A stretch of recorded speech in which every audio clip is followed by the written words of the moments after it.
The following program is presented to you by the Hope Channel Network.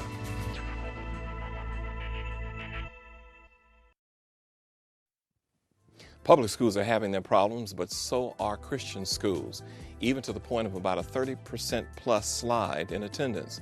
If you're a parent, you'll want to watch today's program on Between the Lines.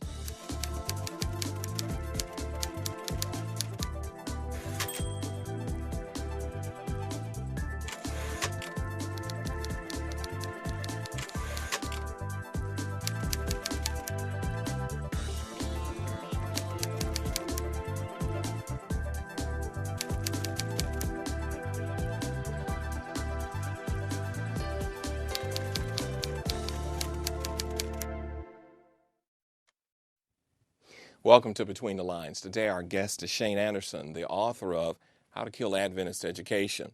It's a book that deals with some of the perils and pitfalls that are befalling almost all Christian schools. Challenges are the same, even though the denominations may be different.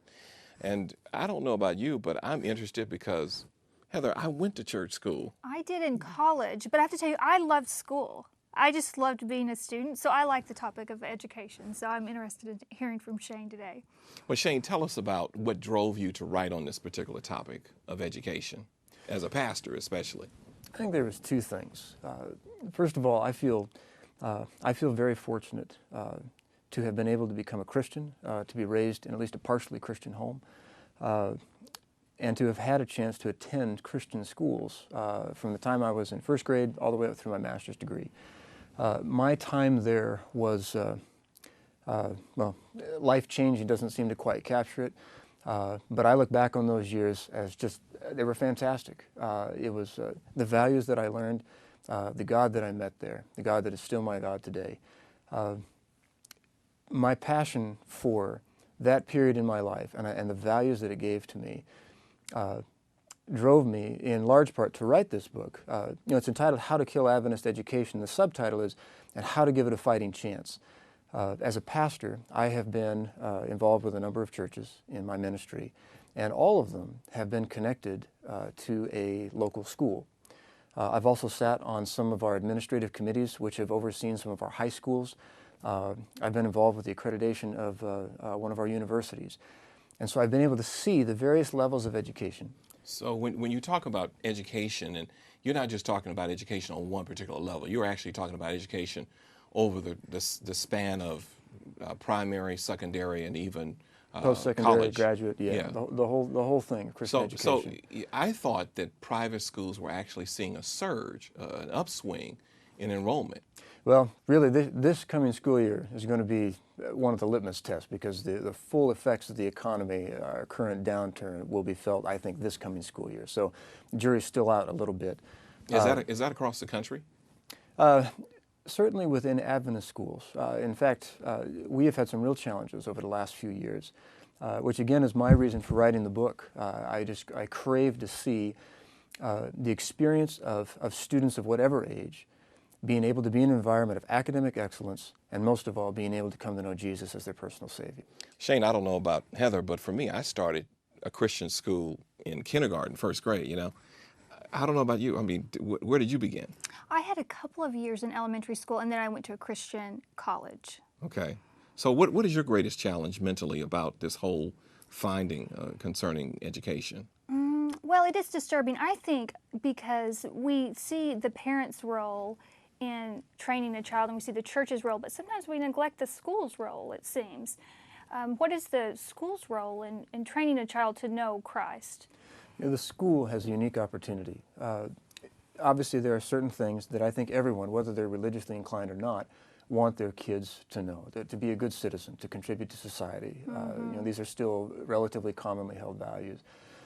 What Christian education can do is place a child in an environment where for 7 to 8 hours a day, they can have a caring Christian teacher that can not only teach them the 3 hours reading, writing, arithmetic, and how many of our hours there are now, but also about the God of the universe, the God of order, the God of the one who created all of these things, and how to have a personal relationship with him.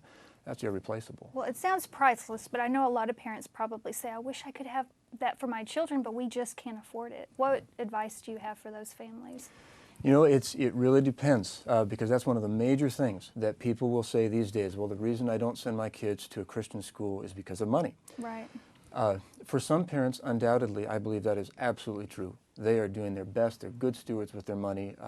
They just can't make it work. That's where we need to become as creative as we can with financial aid for those schools.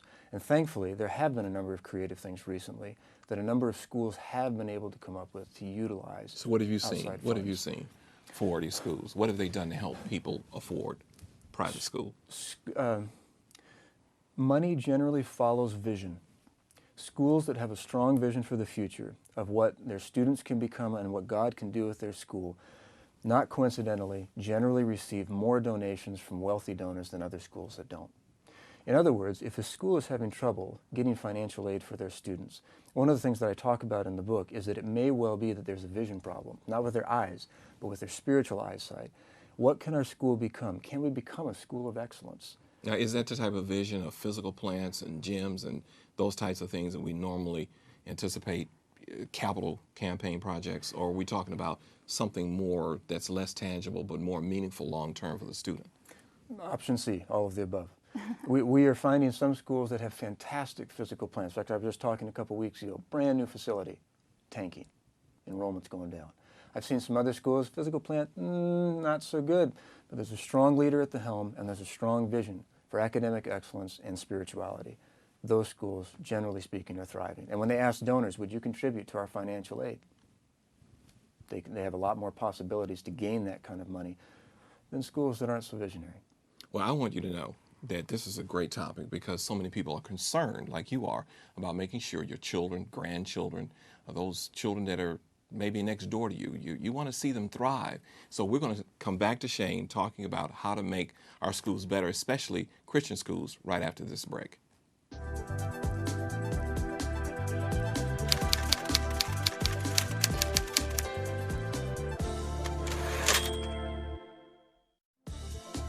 For more information about any of the books presented today on Between the Lines, visit your local Adventist Book Center or go online at www.adventistbookcenter.com. If you are interested in receiving a copy of today's book and live in the United States and Canada, call 1-800-765-6955. That's 1-800-765-6955.